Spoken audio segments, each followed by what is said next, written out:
आज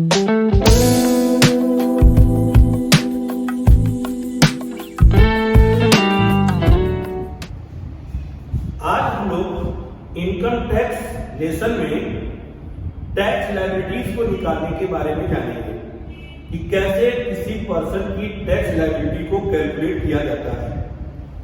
इसमें 3 स्लैब बताए गए टैक्स रेट के।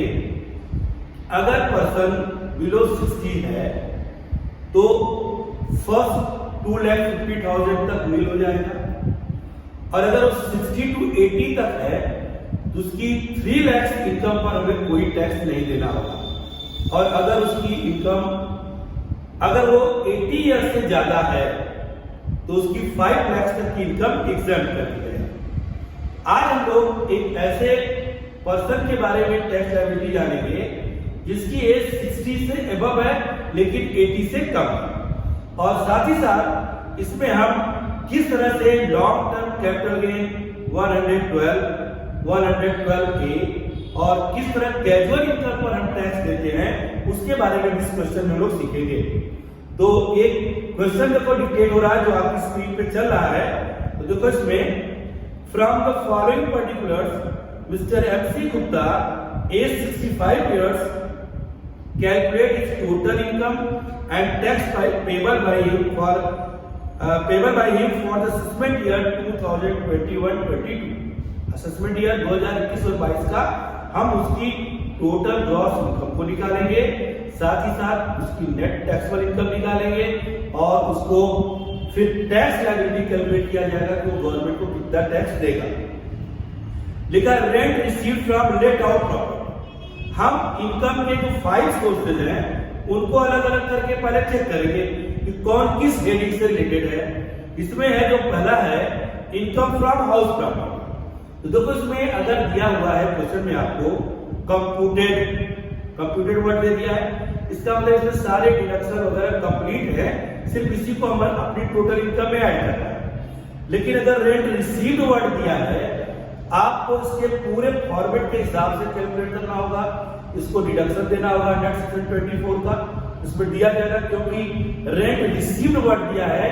अगर इसके आगे कंप्यूटर लिख देता तो हम लोग इसका कोई भी डिडक्शन नहीं लिखते, ये मानते कि सब कुछ इसमें एडजस्ट हो चुका है। हाउस प्रॉपर्टी में लिखेंगे। फिर लॉन्ग टर्म कैपिटल गेन 112 है। 112 वाला जो लॉन्ग टर्म कैपिटल गेन होगा उस पर हमें 20% की रेट से टैक्स देना होगा।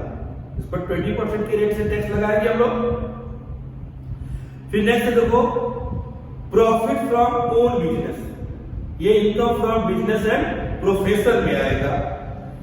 इनकम फ्रॉम लॉटरी ये हमारी कैजुअल इनकम है। गवर्नमेंट कैजुअल इनकम पर सबसे ज्यादा टैक्स लेती है 30% की रेट से। तो ग्रॉस दिया है। इनकम फ्रॉम अदर सोर्सेज में हम इनकम फ्रॉम लॉटरी को इंक्लूड करेंगे, लेकिन इसको ग्रॉस अप नहीं किया जाएगा क्योंकि ऑलरेडी ये ग्रॉस अप है। लेकिन जब टैक्स देने जाएंगे यहाँ पर एज नहीं देखेंगे, क्योंकि हम लोग लॉन्ग टर्म कैपिटल गेन 112 के लिए भी एज नहीं देखा जाएगा। उसी तरह जो कैजुअल इनकम होगी इसके लिए भी एज नहीं देखेंगे। इनके लिए हर ईयर के जो है बिलो 60 है, अबव 60 है, 80 तक है या अबव 80 है, उनके लिए सेम रेट से आपको टैक्स इस पर देना पड़ेगा। नेट एग्रीकल्चरल इनकम है 40,000। तो एग्रीकल्चरल इनकम को जो 5 हेडिंग्स है उनमें किसी में शामिल नहीं करोगे। लेकिन जब टैक्स लायबिलिटी निकालने जाओगे, अगर आपकी टैक्सेबल इनकम अगर आप बिलो 60 है, 2,50,000 से ज्यादा है और टैक्सेबल जो एग्रीकल्चरल इनकम 5,000 से ज्यादा है, तब तो आपको अलग से इस पर टैक्स कैलकुलेट करने का ढंग सिखाया जाएगा, इस पर जानेंगे।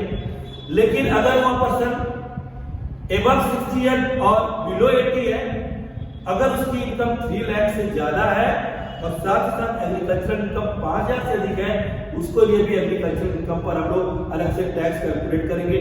लेकिन जो 5 टैक्स है उसमें एग्रीकल्चरल इनकम को शामिल नहीं किया जाएगा। अगर वो एबव 80 है 5 लाख और प्लस एग्रीकल्चरल इनकम 5,000 है, उसको भी ऐड करके हम एक तरह से टैक्स को कैलकुलेट करेंगे। और फिर इसमें लिखा है long term capital gain 112A है, इसमें 1 लाख रुपए तक पर हम टैक्स कैलकुलेट नहीं करेंगे। जो एबव 1 लाख होगा उस पर हम लोग 10% की रेट से टैक्स लगाएंगे। इसके लिए भी एज को भी ध्यान नहीं रखा जाएगा कि वो बिलो 60 है, एबव 60 है या एबव 80 है। तो चलो इसका आप सोल्यूशन देने जा रहे हैं बोर्ड पर। इसमें देखेंगे तो हम लोगों ने क्वेश्चन को कॉपी पर अच्छे से नोट कर लिया। उम्मीद है सभी लोग नोट कर लिए कॉपी पर क्वेश्चन। अब एक एक टॉपिक के बारे में देखो सीखा जाए तो सबसे पहले टैक्स लायबिलिटी निकालने के लिए आपको टोटल टैक्सेबल इनकम निकालना होगा कि जो 5 हेड्स हैं, income from salary, income from house property, income from business and profession, income from capital gain, income from other sources, इनमें वो किन किन हेड से इनकम किया है उससे रिलेटेड जो भी डिडक्शन होगा जब हम लोग टोटल टैक्सेबल इनकम निकाल रहे होंगे उसमें हम लोग उसको कर लेंगे। उसके बाद सेक्शन 80C से 80U के डिडक्शन को माइनस करेंगे, जो आएगा वही हमारी नेट टैक्सेबल इनकम कराएगी, इसी पर टैक्स लायबिलिटी को कैलकुलेट किया जाएगा। सबसे पहले ये 65 ईयर एज का पर्सन है, इस पर सीनियर सिटीजन के टैक्स स्लैब का रेट अप्लाई होगा। सबसे पहले आप टोटल टैक्सेबल इनकम निकालो। तो इसमें इनकम फ्रॉम सैलरी से रिलेटेड कोई इंफॉर्मेशन नहीं है। फिर है rent received from let out property, देखो लिखा गया है इनकम फ्रॉम हाउस प्रॉपर्टी, पहला मिला फर्स्ट सैलरी है नहीं। तो जब हाउस प्रॉपर्टी से रिलेटेड टैक्सेबल इनकम निकालते हैं तो सबसे पहले लिखेंगे ग्रॉस एनुअल वैल्यू। तो ग्रॉस एनुअल वैल्यू आपको जब हाउस प्रॉपर्टी से रिलेटेड टॉपिक हम पढ़ाए हैं वीडियो में, इसमें ग्रॉस एनुअल वैल्यू निकालने के हम आपको पूरे तरीके बताए हुए हैं, उसको भी आप अच्छे से पहले देख लीजिएगा। तो ग्रॉस एनुअल वैल्यू 3 लाख, कोई म्युनिसिपल टैक्स पेड नहीं है तो नील हुआ, और ये इसका नेट एनुअल वैल्यू हो गया। तो जो भी हाउस लेट आउट होते हैं गवर्नमेंट उसके नेट एनुअल वैल्यू पर 30% का डिडक्शन देती है, इस पर कोई टैक्स नहीं लगाती है सेक्शन 24 में। तो हम लोग 3 लाख का 30,000 30% 90,000 इसमें डिडक्शन मिल गया, और अब इनकम फ्रॉम जो हाउस प्रॉपर्टी हुई 2,10,000। फिर देखो लिखा है लॉन्ग टर्म कैपिटल गेन 112 दिया है। तो long term capital gain income from capital gain से रिलेटेड आइटम है। इनकम फ्रॉम कैपिटल गेन में long term capital gain bracket में 112 लिखा, और ये हो गया 2 लाख रुपए। फिर देखो लिखा है प्रॉफिट फ्रॉम ओन बिजनेस। तो अब हाउस प्रॉपर्टी के बाद हमारी जो सेकंड इनकम है इनकम फ्रॉम बिजनेस, और यहां लिख दिया गया 6 लाख। हम पहले टोटल इनकम निकाल लेंगे। फिर इनकम फ्रॉम लॉटरी और ग्रॉस लिखा हुआ है। लॉटरी आएगी इनकम फ्रॉम अदर सोर्सेज, और विनिंग फ्रॉम लॉटरी लिख दिया गया 80,000 रुपए। इसको ग्रॉस इसलिए नहीं किया क्योंकि ये ग्रॉस करके दिया हुआ है। रीपेमेंट ऑफ इंटरेस्ट और लोन फॉर हायर एजुकेशन, जब कोई पर्सन हायर एजुकेशन के लिए लोन लिया होता है और जो उसका इंटरेस्ट पेड करता है वो 80E का डिडक्शन है। तो 80C से 80U तक के डिडक्शन दिए गए हैं। फिलहाल इसमें एक डिडक्शन है 80E में। तो अब जब हम लोग सारे इनकम जोड़ेंगे तो टोटल ग्रॉस इनकम मिलेगा, उसमें डिडक्शन अंडर सेक्शन 80E का मिलेगा, interest from education loan. Education loan के लिए जो भी वो इंटरेस्ट पेड करेगा वो 80E का डिडक्शन होगा, आप टोटल ग्रॉस इनकम से माइनस करेंगे। फिर दिया है लॉन्ग टर्म कैपिटल गेन 112 है। कोई भी कैपिटल गेन हो, चाहे लॉन्ग टर्म हो चाहे शॉर्ट टर्म, यही रहेगा इनकम फ्रॉम कैपिटल गेन में 2 है। एक लॉन्ग टर्म कैपिटल गेन 112 है, 112A। हम लोगों ने सारी इनकम को ऐड कर दिया, टोटल ग्रॉस इनकम आया 12,20,000। डिडक्शन अंडर सेक्शन 80E का एजुकेशन लोन का इंटरेस्ट है 20,000। अब ये 12 लाख रुपए आया तो इसकी टोटल टैक्सेबल इनकम, इसी पर वो टैक्स देगा। अब बस में एग्रीकल्चरल इनकम भी दिया हुआ 40,000, जो किसी भी हेडिंग में नहीं लिखा जाता। अब हम एग्रीकल्चरल इनकम को कैसे लिखेंगे? हम लोग सबसे पहले अपनी टोटल टैक्सेबल इनकम को लिख लेंगे। तो ये जो 12 लाख है इसी को टोटल टैक्सेबल इनकम लिख दिया। अगर एग्रीकल्चरल इनकम 5,000 से ज्यादा है, इसी टोटल टैक्सेबल इनकम उसको जोड़ो। ये 40,000 है, ये हो गया 12,40,000। अब हम अपनी टोटल इनकम से वे इनकम जो एज पर डिपेंड नहीं है उनको हर एज के पर्सन को उसी सिमिलर रेट पर टैक्स देना है, उसको अलग करें। जो टैक्स स्लैब से नहीं मतलब उनके लिए अलग टैक्स रेट ही बना हुआ है। इसमें पहला देखो है long term capital gain 112। Long term capital gain 112 2 lakh रुपए की है। तो लॉन्ग टर्म जो कैपिटल गेन 112 है, इस 2 लाख पर हम 20% टैक्स लगाएंगे 20% की रेट से। तो 2 लाख का 20% हो गया 40,000। फिर है लॉन्ग टर्म कैपिटल गेन 112 1,30,000 है, जिसमें 1 लाख पर टैक्स नहीं लगेगा। तो जो रिमेनिंग 30% है, तो टैक्स का लॉन्ग टर्म कैपिटल गेन 112 30,000 लगाएंगे, 1 लाख को टैक्स एग्जम्प्ट कर देंगे। तो 30,000 का 10% हो जाएगा 3,000। फिर एक अलग रेट से हमारे पास जो कैजुअल इनकम है विनिंग फ्रॉम लॉट 80,000 रुपए। तो टैक्स ऑन कैजुअल इनकम 80,000 पे 30% हो गया 24। इस टोटल इनकम में 3 इनकम ऐसी थी जिनके टैक्स रेट अलग, उनको हमने अलग लगा लिया। अब जो बैलेंस बचा हम लोग के पास, देखो 12,40,000 हमारी टोटल इनकम थी, 2 लाख पर टैक्स दे चुके, 30,000 और 3,10,000 पर टैक्स दे चुके। अब हम लोग जब टैक्स दे चुके हैं और जो 1 लाख एग्जम्पशन हुआ, अगर उसको हम माइनस करें एडिशनल, तो हमारी जो बैलेंसिंग इनकम बची 8,30,000।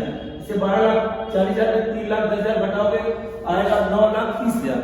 लेकिन जो टैक्सेबल इनकम लॉन्ग टर्म 112 है, उसको 1 लाख को आप एग्जम्प्ट कर चुके हो इसी में से। अब तुम्हारी बैलेंस बची 8,30,000। अब इसके लिए एज पर आएगा, देखिए उसकी एज कितनी है। यहाँ पर उसकी एज 60 अबव है और 80 से कम है। इस 8,30,000 में पहला 3 लाख नील हो गया, उस पर कोई टैक्स नहीं। जो रिमेनिंग 2 लाख बचे 5%, 2 लाख का 5% 10,000, 8,30,000 में से 5 लाख का हिस्सा बन गया। अब जो बैलेंस बचा है 3,30,000 रुपए, उस पर वो 20% की रेट से टैक्स देगा। तो 10,000 और 66,000 इसका हम लोग जोड़े 76,000। अब इसको पूरा ऐड कर लेंगे 1,43,000। अब एग्रीकल्चरल इनकम का जो टैक्स हम लोग ऐड करते हैं, उसी को फिर रूल के हिसाब से माइनस करेंगे। अब लिखोगे less tax on agricultural income. अब वो देखा जाएगा वो जिस एज का है, उस एज के हिसाब से उसको टैक्स एग्जम्पशन कितने का मिलता है। पहली बार में इसको 3 लाख का मिला हुआ है, तो ये 60 अबव और 80 से कम है। अब इसमें वही टैक्स जो एग्रीकल्चरल इनकम जोड़ 3,40,000। अब जिस रेट से आप टैक्स लगाए उसी रेट से टैक्स घटाओ, तो फर्स्ट 3 लाख मिल और 3,40,000 3 लाख मिल हो गया, बचा 40,000। 40,000 पर 5% 2,000। तो 2,000 इसमें से माइनस किया, आया 1,41,000। अगर इसकी इनकम 5 लाख से कम रहती तो 87A का ये डिडक्शन था, लेकिन इसकी इनकम जो है 5 लाख से ज्यादा है, इसलिए कोई 87A का डिडक्शन नहीं है। और साथ ही साथ इसको हेल्थ और एजुकेशन सेस देना होगा सभी को। तो अब इसकी जो टोटल टैक्सेबल इनकम बन रही है, उसी का 4% हेल्थ और एजुकेशन सेस को दे देगा। 1,41,000 का आ जाएगा 5,640।